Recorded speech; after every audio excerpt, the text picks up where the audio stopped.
Hello, friends. Welcome back to another review of the Ring of the Nibelung, issue number 3 of 4, book 1, the Rhinegold, made by Dark Horse Maverick. So we continue with P. Greg Russell's story, and I'm enjoying this series a lot. Maybe because it's totally different than what I've normally read. It feels more like how can I say it? More like a tale that you are telling a story around a campfire to maybe your children or maybe a group of people that is interested in folklore and stories, and that has come to life in this comic. That's how it feels for me, and it's just wonderful. So let's dive in because, as always, P. Greg Russell's art is just great. And it's based on Richard Wagner's The Ring of the Nibelung opus or something like that. Long story. Check out my other reviews. Maybe you get enlightened. So, Voton says here, Loge, and we see all these word balloons like an echo. Really well done. Loge is here. Also this flaming balloon. It says, this way, mighty Voton. So they are looking for the dwarf Alberich, who got the ring. Loge is basically Loki, from the Norse gods. Ha! He despises me. They all do. So I'm the only demigod. What do I care? They may hate me, but they need Loge, for he knows the twisted ways of the world. So Volton is shouting, Loge, where are you, you rogue? So he says, hey, we need to go to these tunnels because, and he smells a foul smell. It's the stench of the furnaces. Come, I show the forges of Nibelheim. Through here. So we see the forges and we see slaves working and working until they die. And one of the other dwarves picks it up and continues, well, whatever they're carrying. I believe it's gold because that's what they are carrying. Because Alberich, who is now in control of these dwarves, he was normally a normal dwarf until he found the gold of the Reinhardt. And I'm sorry, is the Reinhardt the Rhinegold? The gold from the Rhine. That's it. Jesus.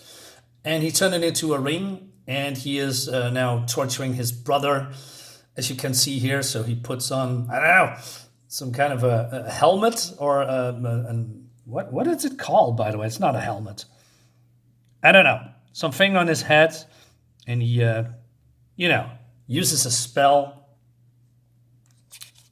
And as you can see here, he's torturing his brothers, making the other ones afraid. So they have to mine and mine and mine, and the other ones are afraid. And Loge is here and says, hey, you merry elf, what's wrong? Leave me to my misery, the elf says. The dwarf says. Gladly. What's more, I help you.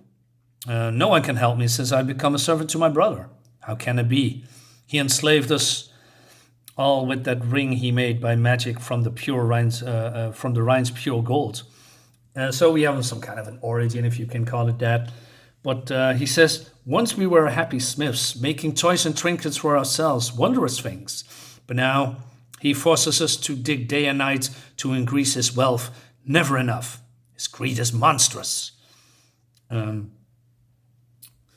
So Alberich comes because he hears him and says, hide. Nah, we'll wait here, says Loge. So Alberich is here. Pile up that treasure, you lazy dogs. Bring it here. Hey, what is this? What do you want here? And we see this, figures, shadows.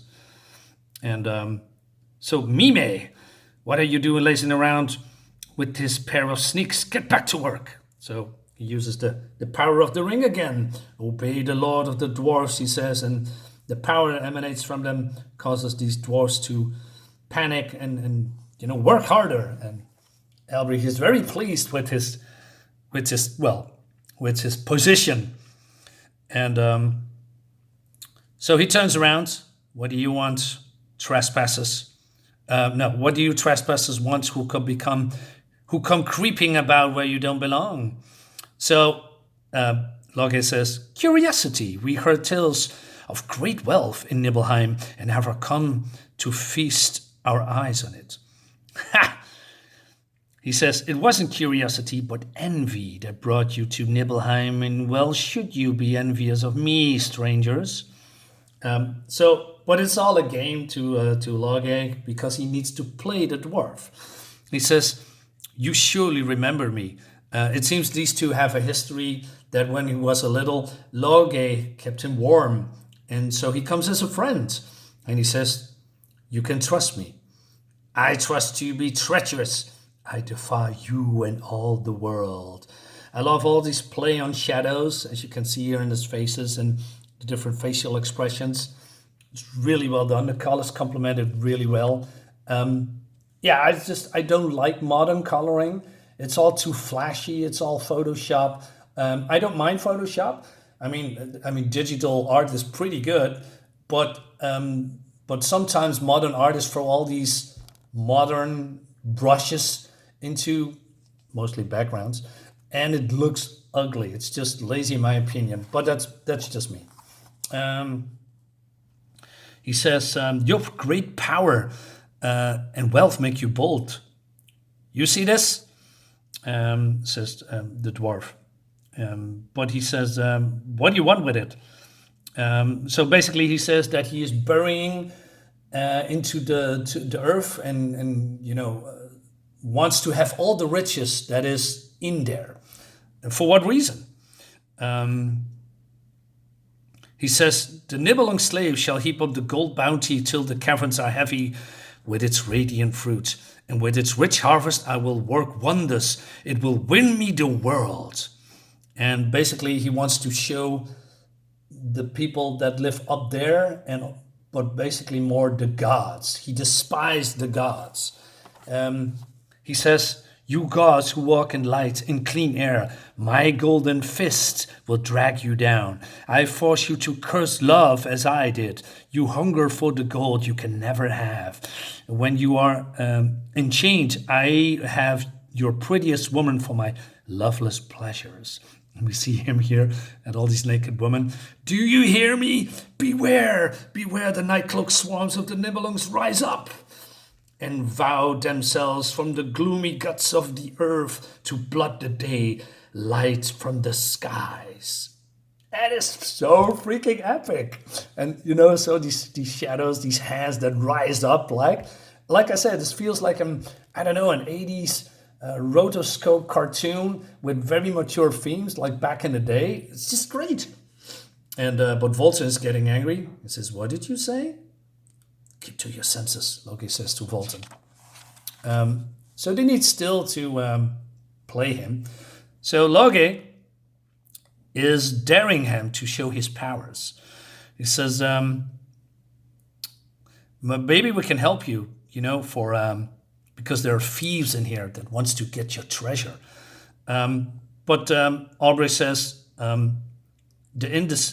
Loge, the indispensable, is not needed here. I myself have fashioned a device that allows me to vanish or change the shape at will so that I may free from worry, even of you, my thoughtful friend. But Loge doesn't believe that, and he says, only because you are too stupid to make it, but I'll show you so that your greed for this thing might eat you up. So he uses his powers, and Loge says, whatever you wish, just amaze me.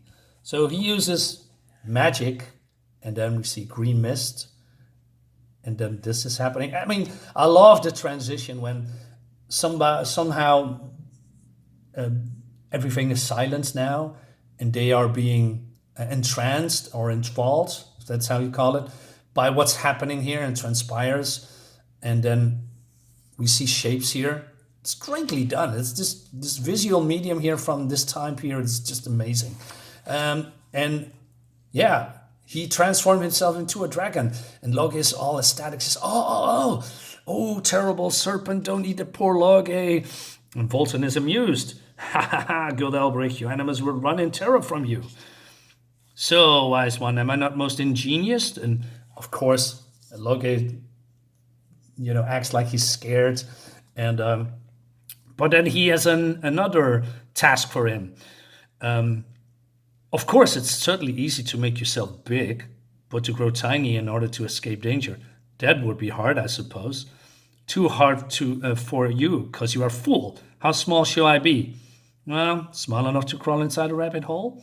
Ha! Too simple. Watch this. So he turns himself into a frog, and then Voton shouts, "Get him!" And then, Loge jumps at him and captures him, and they tie him up, and they drag him out to the outside world. It's just so cool. And so they are outside, and Loge says, "There, cousin, look long and hard at the world you would rule.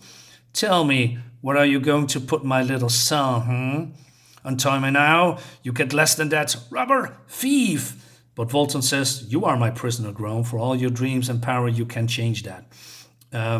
So they're doing some kind of a proposal, letting him go for exchange of all the gold that he's been digging up.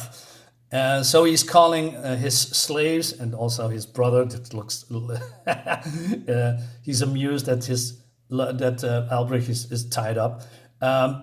But Alberich thinks he's cunning, so he says, "Well, they can have my gold, but I still have the ring, so I can, work my slaves to dig up more gold." And then he wants to get revenge of the gods, against the gods. We'll see if that happens. Sorry. So he still uses the power of the ring to scare his minions. And he says, "So, I yielded my hard-won wealth. Now release me and return the helmet that Loge holds in his hands." Oh, that's a helmet? Okay. Let's say it's part of the ransom. "Damn you, foul flickering flame." And then he thinks, "But hold, I can still forge Mime to create another." "Well, you have robbed me and disgraced me. Now set me free as you promised." And is Voton satisfied, says Loge. "I suppose. Just one more thing. A golden ring still sits on your garnet hand. I think that should be part of the ransom. Don't you, Loge?" "Mm-hmm. Not the ring. My life, rather. The ring is more myself than the hand that wears it or the eye that feeds it." But Voton says, "How dare you, you red-rubbered robber? You stole their prize from the hapless sisters of the Rhine." "No, Voton, don't try your high-minded tricks on me. You won it for yourself, the thing I paid for with all joy in life. You want it for nothing, while I am consumed by lovelessness. Take care, reckless god. If I sinned, it was against myself. But you, an immortal, transgress against all that was and is and shall be if you touch my ring. Enough words, you filth. You know right to it." And he see the screams of the dwarf, and he screams, "No, no, no," he says, and we see the blood here. And he says, "Now the world is mine, at last, at last." Loge says, "Shall I set him free?" But Voton is very mesmerized with the ring, enthralled, enchanted maybe. "Set him? Yeah, of course." So Loge sets him free. "Free? Really free? Then hear the first words of my freedom." But that continues into the next issue. This is so freaking great. I mean, I love the world play, the world building, the everything around it. It's so well done. I can see why this particular thing is praised, because I saw some reviews and everybody loves it. It's great stuff. But we also have an interview by Dark Horse with I believe P. Greg Russell, and look at the fantastic art. He's just amazing. And there are more comics. I didn't even know that. I mean, Parsifal, based on the second act of Richard Wagner's final opera, and we have Pelleas and Melisandre,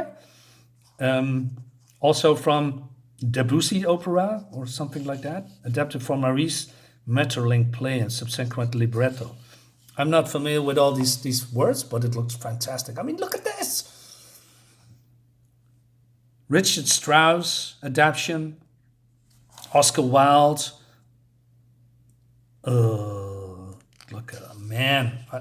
Are these translated in comic form? If so, I need to have it.